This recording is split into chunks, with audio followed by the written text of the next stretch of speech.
ચાણસ્મા તાલુકાના ધીણોજ ગામે રહેતી સગીરાને મહેસાણા તાલુકાના ઉચરપી ગામના હેવાન વિકલાંગ ભુવાએ હવસખોર શિકાર બનાવ્યો છે અને એનાથી ચકચાર મચી ગઈ છે ગામમાં। એટલું જ નહીં, બળાત્કારની સમગ્ર ઘટનામાં ભાજપના યુવા મોરચાના મંત્રીએ મદદ કરી હોવાની માહિતી સામે આવતા પોલીસે તેની પણ ધરપકડ કરી છે।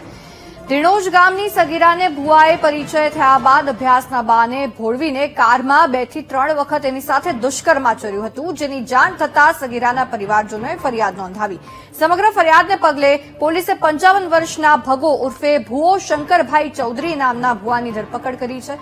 પોલીસ તપાસમાં સામે આવ્યું છે કે દિવ્યાંગ ભુવાએ કારમાં 2 થી 3 વખત સગીરાને બોલાવીને એની સાથે દુષ્કર્મ આચર્યું હતું। સમગ્ર કેસમાં પોલીસે ભુવાની મદદ કરનાર ભુવાનો ભત્રીજો અને મહેસાણા જિલ્લા ભાજપના યુવા મોરચાનો મંત્રી ગૌરવ ચૌધરી કે જેની ધરપકડ કરી છે।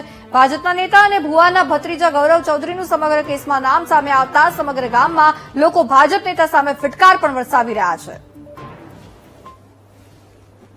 ચાણસ્મા પોલીસ સ્ટેશને જે પોક્સો અને મરજી વિરુદ્ધ બળાત્કાર કરે એ બાબતનો જે ગુનો નોંધાયો છે, એમાં જે આરોપી છે ભગવાનદાસ ઉર્ફે ભુવાજી શંકરભાઈ ચૌધરી રહે ઉચરપી તાલુકો મહેસાણાવાળા, એને ચાણસ્મા પોલીસે જહેમત ઉઠાવી અને ટેકનિકલ સોર્સ અને હ્યુમન સોર્સથી ગઈકાલે માહિતી મેળવી અને પકડી લીધેલ છે અને આ ગુનાના કામે એને અટક કરવામાં આવી। ભુવાજી બહુ બનેલો છે, રીઢો લાગે છે, એટલે એ થોડો હેન્ડીકેપ હોવાના કારણે એનો લાભ લઈ રહ્યો છે અને હાલમાં કંઈ જણાવી રહ્યો નથી।